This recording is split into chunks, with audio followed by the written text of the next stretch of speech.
long time, for 55 years, been a hugely successful broadcaster, but it exists in a very rapidly changing landscape in which the way people are watching television is changing. The internet has grown enormously, and ITV's got to make sure we're at the leading edge of that, and that where the future is. So there's a lot for us still to do, I think. But it's hard, isn't it? Because you say people are watching on the internet, and things like the BBC iPlayer and generally downloading programmes and watching them on demand has become extremely popular. So presumably over time, the audience share, as it's known, and the amount of time that people watch, I think what are called the linear channels, it's going to fall, isn't it? It has to, if more and more people are watching stuff on demand. Well, I think it's a bit more complicated than that. And the truth is, it has fallen. It's adjusted to a multi-channel world. Broadly speaking, that adjustment has slowed down almost to the point of stopping now. I.e., we're getting towards the end of what we call digital switchover, analog switch off. When the old, the television that basically just shows you the old linear channels, you can no longer get that. It's already the case in quite a number of areas of the country. By the end of 2012, we're all multi-channel. We're all in the digital world. What we're finding as we get closer and closer to that point is that the percentage of people who are now opting for digital channels and moving over to the digital channel universe is getting smaller and smaller, and actually audiences for the big channels, BBC One, ITV One, are surprisingly durable. I mean, to give an example, last year was the World Cup, obviously, only comes around every 4 years. In the 4 years between last year and the previous World Cup, when, as you say, I was a controller of BBC One at that time, multi-channel television had developed enormously. But the biggest games in last year's World Cup got bigger audiences than the biggest games in the World Cup of 2006. So the appetite for big mainstream television aimed at general might be more about audiences sport. is still, but it's also last year was the biggest audience we've ever had for the X Factor. For the X Factor final. Even so, what I think you're finding is that, as often happens, there are sort of different currents going in different directions. Yes, audiences have far more choice than they had 15, 20 years ago. We've all got the internet, mostly got multi-channel television. And yet there's still, if you like, the wish to be part of a big audience, to share an experience with millions of people who are watching something at the same time as you.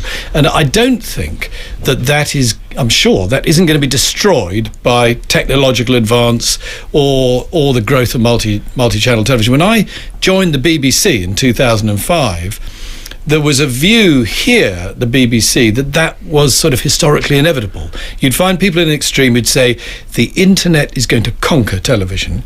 You could mount a reasonable case now, 6-7 years later, to say to some degree the television's conquered the internet, because the biggest growth area on the internet is iPlayer, in our case the ITV player. It's people getting on the internet to watch television. Right, the stuff people are watching online is television. Yeah. Absolutely. Yeah, it's the same content. Let's take the news, because we're expecting a statement from William Hague about this somewhat embarrassing and botched SAS operation in Libya. So we're going to take that live in the Commons, and then we'll speak to Peter Fincham between now and the end of the programme at 4 o'clock. Lots more Peter Fincham to come. Your questions to ITV's Director of Television to 85058, bacon@bbc.co.uk. Ask about any ITV programmes that you fancy. William Hague is on his feet now, I'm being told. So let's go straight to the Commons and have a listen to this. In Libya and the Middle East since the Prime Minister's statement on Monday, 28th of February. Members on all sides of the House will be concerned by the violence in Libya. The Gaddafi regime is launching military counterattacks against opposition forces. There has been intense fighting in the east and centre of the country, along the coastal strip between the opposition-held Ras Lanouf and the Gaddafi stronghold of Sirte. There are credible reports of the use of helicopter gunships against civilians by government forces, and unconfirmed reports of a helicopter and jet shot down over Ras Lanouf. There have also been serious attacks against the cities of Zawiya and Misrata in the west by soldiers backed up by anti-aircraft guns and by tanks. Many of those taken to the city's hospital have wounds to the head, neck and chest, including a young boy of 10, and supplies of food, fuel and medicines have been all but cut off. In Tripoli, there have been disturbing reports of hostage-taking and large military deployments around the city, designed to consolidate Gaddafi's position and intimidate his opponents. His forces remain in control of Tripoli, Sabha and Sirte, but his authority is contested in large swathes of the country where local tribes have withdrawn their support. There is a clear risk of protracted conflict and an extremely dangerous and volatile situation in large parts of the country.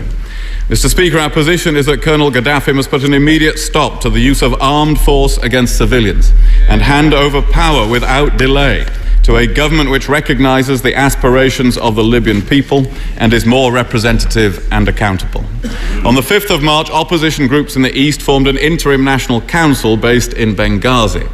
Ministers and FCO officials are in contact with members of this council who welcomed the idea of a British diplomatic mission to Libya. This engagement is vitally important to gain a better understanding of the political, military and humanitarian situation on the ground. Last week, I authorised the dispatch of a small British diplomatic team to eastern Libya in uncertain circumstances which we judge required their protection, to build on these initial contacts and to assess the scope for closer diplomatic dialogue. I pay tribute to that team. They were withdrawn yesterday after a serious misunderstanding about their role, leading to their temporary detention. This situation was resolved and they were able to meet Council President Mr. Abdul Jalil. However, it was clearly better for this team to be withdrawn.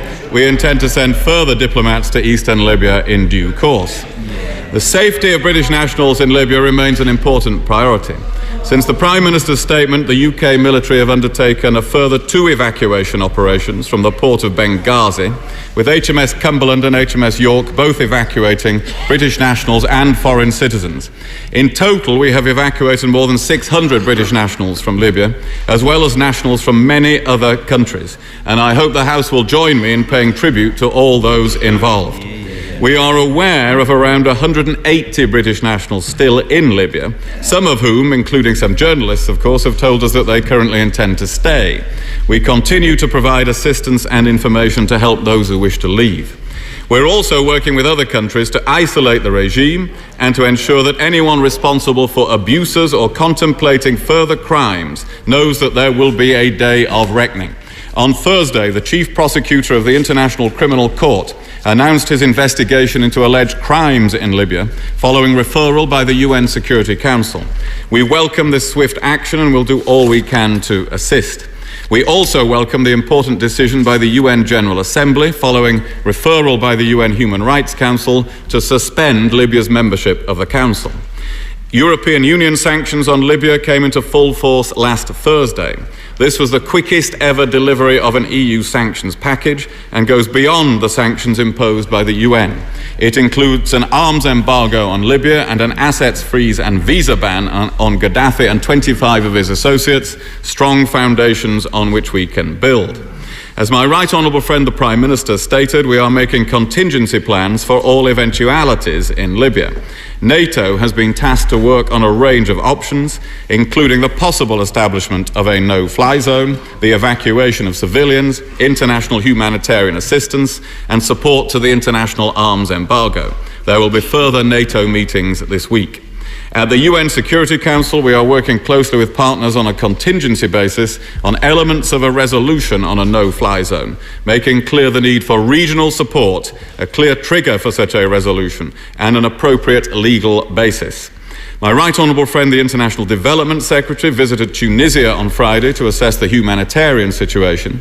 The UK has flown in blankets for 38,000 people, tents for over 10,000 people, and flights to repatriate more than 6,000 stranded Egyptians and 500 Bangladeshis. This remains primarily a logistical emergency.